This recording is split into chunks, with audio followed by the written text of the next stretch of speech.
Alrighty, welcome back everyone. We just talked about the secret to a title run. That is essentially luck. In those one-score games, the teams that tend to come out on top in those games are the teams that tend to find their way to the national title or to the playoff, or at least in that conversation. So that'll definitely be a very interesting thing to watch throughout the year. But let's get into segment 4 here, and let's break down the most important freshmen in the Big 12 this upcoming year for all of the conference contenders.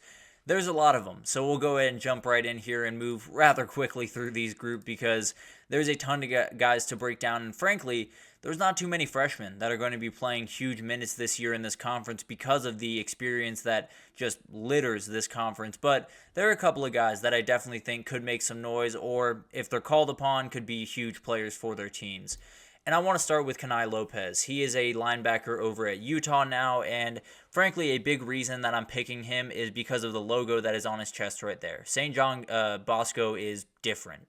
They are one of those high schools that if you go there and you start there, you are a different type of athlete. You are a different type of football player, and you approach the game in a different type of way, and that is all business. There's no two ways about that. They do just incredible work with so many great guys. That's actually where DJ Uiagalelei went way back in the day. So it's a remarkable school, and I think this kid is just another great player from this group. Obviously, the big kid in this freshman class is Zach Wilson's little brother, Isaac Wilson, who was just incredible in the spring day and could be their starter next year. But at the end of the day, they need a little bit of help on that defensive side of the ball in depth at that linebacker position. And I think this is a guy that absolutely could give it to him right away. So he could emerge as kind of a star and be huge for this team this upcoming year. But let's move along to Kansas State, and they have a wide receiver named Jacques Spradley-Demps, and I absolutely love it. But he is someone that I think is going to be really interesting because at the end of the day, Kansas State is not going to use a lot of young guys, but some guys are just special, and I think this might be one of those guys. I think when you talk about a team that your quarterback's big thing is he's going to be running the ball a lot, that's his big moniker, having the number of weapons can never be enough. You need as many as you possibly can, especially in that offense. So adding someone that's a little bit younger that has some attributes that maybe some other guys don't have will definitely be very helpful to you. So I think this is one of those guys that might just fill in the gaps more than anything else, but at the end of the day could be a big player this year and definitely will develop into a huge player for the Wildcats down the road. And then I'm sticking at wide receiver for this next team. Trey Griffiths is a huge player for Oklahoma State this upcoming year. I think they have that front line of really, really talented veteran guys at Oklahoma State at the wide receiver position. Beyond that, you get a little bit nervous, right? You get a little bit worried about what if one of these guys goes down? What are the rotations going to look like if all of these guys can't play as many snaps as you want them to play? And I think this is a guy that could fit into that conversation. He's an elite track and field athlete, someone that is going to be just really hard to keep off the field in some respects. So I think he's someone that might just fill in the gaps, kind of like Spradley-Demps that we were just talking about, but could be a huge player nonetheless for the Pokes. And then Kansas, it was rather easy. Deshaun Warner is a huge player. He was the best player in the class, and it's the biggest need on the team in edge rushing. I think they absolutely need a big-time edge rusher. By Job coming over from Michigan State was absolutely huge for this team, but you need more. There's no two ways about that. And I think this kid could be absolutely huge. He's an absolute pure pass rusher. There's no two ways about it. He's very, very, very quick with his hands, very fast off the edge, and someone that I think is going to develop into a really good pass rusher throughout the year. I think someone like By Job could help him a ton into becoming the player that he's capable of being, but he might just have to become it pretty quickly if this team wants to be and do the things that they want to do. There's no two ways about that. And then Iowa State, it's an O-lineman, like Iowa State would want. But A.J. Burton is a huge player for this team, and he's kind of funny. I can't exactly remember who the player was, but there was a player earlier on in this series that might not start, and A.J. Burton is probably not going to start first week for Iowa State. I feel pretty confident in that. It doesn't mean that he couldn't be thrust into action. And if you're thrust into action, especially behind the guy that he's currently behind, Jared Hufford, who is the best lineman that they have, there's going to be a lot on your shoulders. And frankly, I think he might just be the plug-in guy, the guy that whoever goes down, he might just be the first one off the bench because I think he played tackle in high school. He's set up to play guard in college, so he can fit wherever you want him to fit. He's a very, very talented player, and I think he has a really, really bright future, but he might just have to come along pretty quickly for this team to be successful on the offensive line, at least in terms of depth. And then UCF, I look no further than Kwai Birdsong. I think you had to look to the defensive side of the ball. The offense is pretty much spoken for. Gus Malzahn had brought in so many different guys, and he did on the defensive side as well, but they still need a little bit of help. I think this defense needs that little bit of a spark, that someone that maybe they're not thinking about right now, but ends up being a big player. I think this kid could be it. He's definitely a little bit leaner, as you can see, for that linebacker position, but is someone that can do a lot of really good things. Can play in coverage, is kind of that sideline to sideline type guy that you really, really do like. And I think whenever you have a defense that is going to be struggling, you need guys that are just flash in the pans. For whatever reason, they find it on weekends and they do just incredible things, maybe 3 weekends out of the 12-week season. That's the type of player that he could be, and that could be all that UCF needs, frankly. And then Micah Hudson was the easy one on here. I'll be totally honest. There's two very easy ones.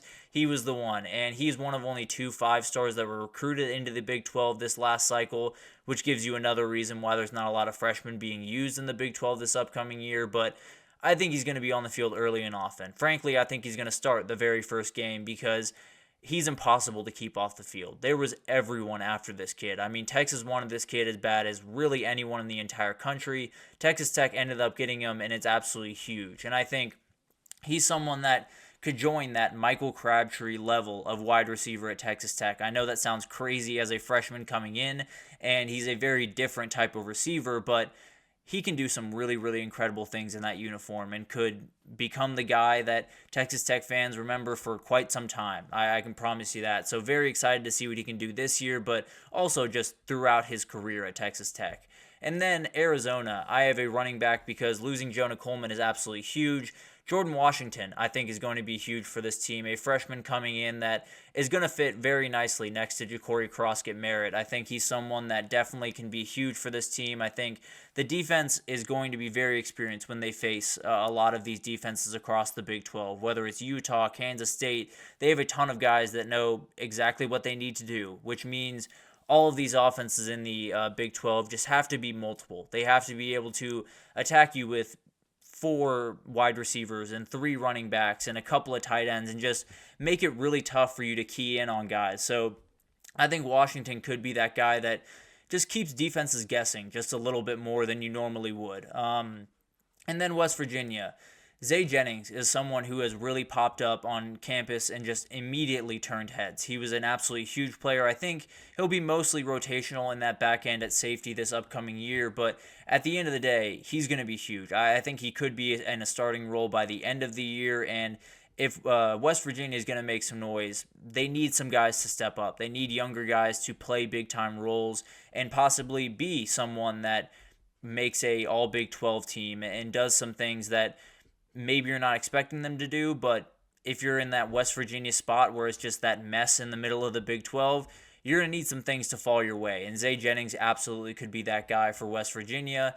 TCU has Kyle Lemmerman, a starting kicker that is going to come in and take over for a big-time player in Griffin Kell. He was huge in that 2022 run, was I believe, the Lou Groza Award winner. I could be wrong about that, but in 2022, he was a fantastic kicker, was all Big 12 in that year, and was it last year as well. So now it's this guy's chance, and he's coming from South Lake Carroll, a very, very good school out in the Dallas area, but this is a very, very talented kid, someone that can absolutely make some noise pretty much right off the bat. I think he's going to start, and frankly, TCU is going to be in close games. Sonny Dykes does not shy away from close games, and it feels like it's something that's going to follow him for quite some time. So the kicking game is huge. When they had Griffin Kell at his very, very top form, they won all of those one-score games. When they didn't, they lost a lot of those one-score games. So having someone like Lemmerman come in, he's got to be really good pretty much right away if they want to win those really close games that could define their season. And then finally, maybe the easiest of the bunch, Jordan Seaton for Colorado is huge. There's no two ways about that. This is the other 5-star that was recruited into the Big 12, and you need this guy to be incredible pretty much because there is an inverse correlation between the amount of time Shedeur Sanders is sacked and the amount of times that Colorado wins football games.